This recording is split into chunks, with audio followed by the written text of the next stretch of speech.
Hello, and welcome to Bad at Board Games. My name is Brad Lake, and I'm bad at board games, so you don't have to be. Today, we're going to be talking about Votes for Women. This was designed by Tori Brown and published by Fort Circle Games. They make some pretty cool stuff, history related. They sent us this game in Shores of Tripoli probably like last summer. We're just now getting around to reviewing it. Happens to coincide with their second printing Kickstarter that's going on right now. There's 5 days left as of making this video. I'm going to try to get this out Sunday or Monday, so there's a few more days left, and maybe this will do some good if you're trying to make a decision, if you want to pick up that Kickstarter. The theme is trying to ratify the 19th Amendment that gives women the right to vote. Votes for Women. You're trying to win and get 36 states to ratify the 19th Amendment, while the opposing player is trying to get, I think, 13 states to reject the 19th Amendment. There's a big suffragette movement trying to make this happen, and you're trying to look at history and the tug of war that happens between the two sides as they are trying to go through the political system of our United States and make this happen. The mechanics in this, I really kind of call this a tug of war. You know, if you look on BGG, you know, they're talking about area majority, and it is that, but it's more of, I'm going to place my cubes, and then you're going to place some cubes, and you know, it's this tug of war back and forth. How are you going to place them? What are you going to give up to potentially get something or spread your influence out across the map better than the imposing player? You've got, you know, card-driven mechanics and special abilities that are going to trigger based on dice rolling. So you do have, you know, some randomness to it. The opposition deck and the suffragists deck have different abilities, and then some abilities are going to have you roll an 8-sided dice or a 6-sided dice, and then there's also a special dice here that goes from 1 to 4, but it's got multiple sides to it. So you've got that bit of randomness to it, and then so I kind of call that, it's a card-driven mechanic with a rolling dice for successes. The best player count for this, I think this is 2, and BGG is kind of unanimously seems like this is a good 2-player game. When you're playing 2-on-2, or 2 people are trying to ratify the 19th Amendment and 2 people are against ratifying the 19th Amendment, it kind of loses some of that. And I would recommend trying to stay at 2. It does play solo. They do have an autonomous Autobot, or Optobot, I think is what it's called. Opobot. Autobot. I like that. Anyway, so that can be the anti-suffragist movement. So that option is available in this game, but I just have not played it. As I said at the beginning, if to win you have to ratify, depending on if you're for or against, you're either going to ratify 36 states to pass the 19th Amendment for the women to get their right to vote, or you're going to have 13 states reject the 19th Amendment. And you know, it does, oh, that's not fair. No, it works out the way everything is set up with the cards and the powers and the strategy cards that are kind of an open market. It all works out that way. And then that's historically accurate. Turn overview, you're going to have 4 main phases in the game. You're going to have a planning phase, you're going to have a strategy phase, you're going to have an operations phase, and that's the meat of the game is the operations, and then you're going to have a cleanup phase, just kind of resetting the board for the next round. Strategy phase you don't have in turn 1, but when you acquire buttons for your side, either for or against the 19th Amendment, you would be able to use these buttons to re-roll a pool of dice. You can't just re-roll one, you have to re-roll them all. Or you could bid for strategy cards in an open market, but then that bidding can also be outbid by your opponent. So there's a few things like that in that phase. And then during the operations event, you're going to be able to play cards that you have in your hand. They're going to be an event or a campaigning action, organizing action, and a lobbying action. Some cards will be able to come out and they'll have a, for the rest of the game effect. Some cards down here, you're going to have it come out and you'll play them, and it will just have for that turn. And then there's some cards that come out that will affect like the voting for the final vote to ratify the 19th Amendment. The game is played over 6 rounds, but you can win the game prior to that. If 36 states ratify the 19th Amendment, you win. If 13 states are against it, the opposing player wins as well. And it's interesting, you're trying to get Congress to pass the 19th Amendment to send it to the states, and that's what these pillars represent. And then you have a turn marker down at the bottom, and if 36 states aren't ratified by the end of the game, then obviously the suffragette movement fails, and we go back into the Dark Ages. Pro and a con, I would say the pro really is, it's a great implementation of history in the United States when we're trying to get women to vote.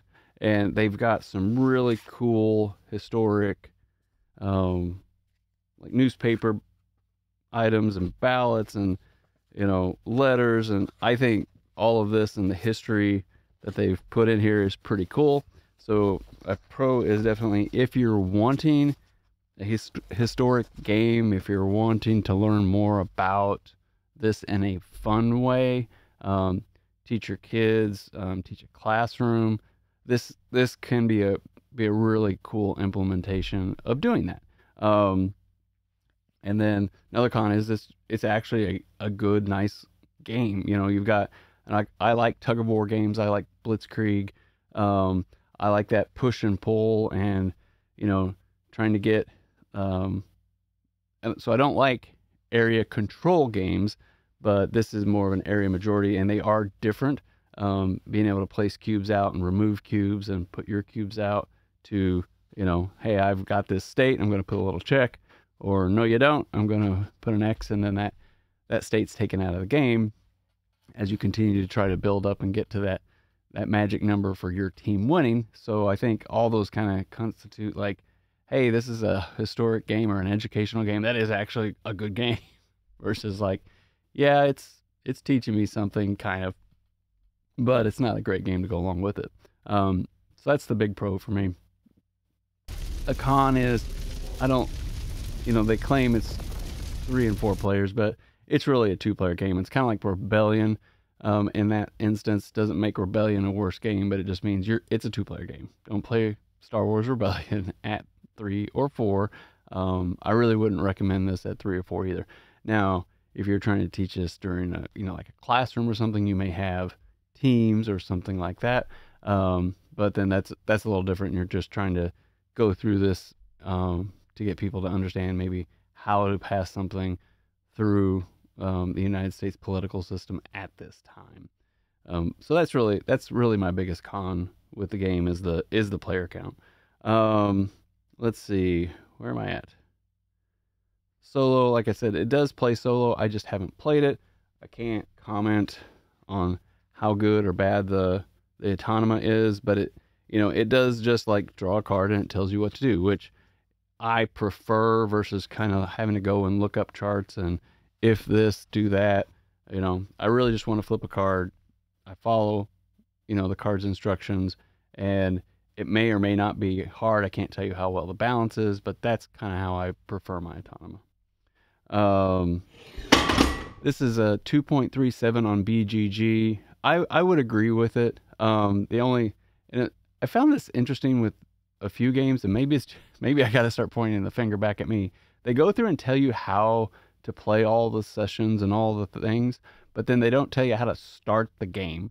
Like Rodney has a great teach on this, but it's like, what are the first couple things you need to be doing, the game? And something dumb, like talk about these buttons, but I didn't really read, like, you don't start with these buttons. And they tell you you're not going to go through it, but then, like the very first time, you're kind of like, okay, I wish companies would say, okay, this is what you're doing turn one. You're going to be like, do this, do this, do this. I don't know why I'm having a disconnect with the book and the rules, and I understand all the actions, but it's like, what do you want me to do after I set it up? What's the very first thing I'm expected to do?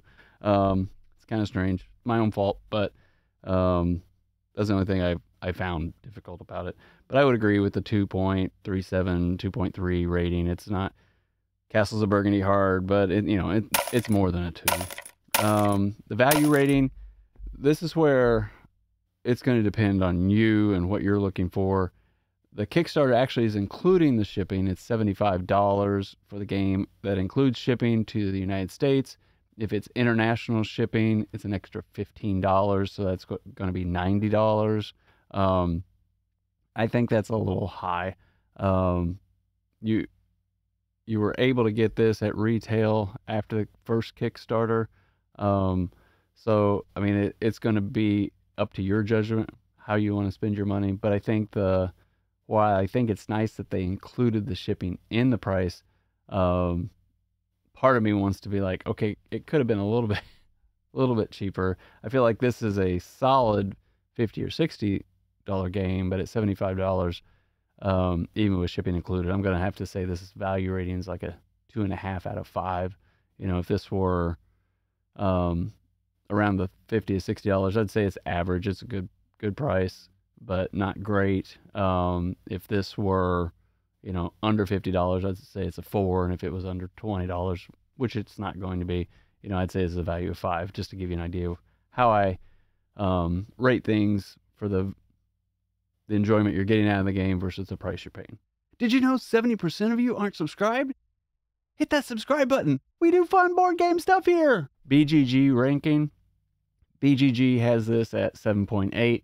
There was some Facebook chatter, or a bunch of people like trying to blow it up or blow it down, whichever way you want to look at it. But it's sitting at 7.8. When I've looked, and it's in that 7 range. If you're interested in a historic game and want that educational aspect of this, yeah, I would say I would agree with it. It's going to be in that range. If you're just looking for a game, regardless of theme and the history around it, then for me, it's going to be more like a 6.5. I think it's a good game. The theme helps, like, I like the fact that I'm doing this, but the mechanic and how it's landing for me, I'm still gonna say it's a 6.5. I would play it, which pushes it more to a 7, but trying to give you my thoughts on this and how it lands for me. What do you think? Is this something you're interested in? Did you get it the first time it came out? Had a lot of buzz? Are you looking at it now? Did you already back it? I am curious. I don't think you're going to go wrong with this game. But based on the games that I like, hopefully this is helping you make a decision for you. If you have any questions, comment down below. I'd be happy to talk to you. Thank you. Have a great night.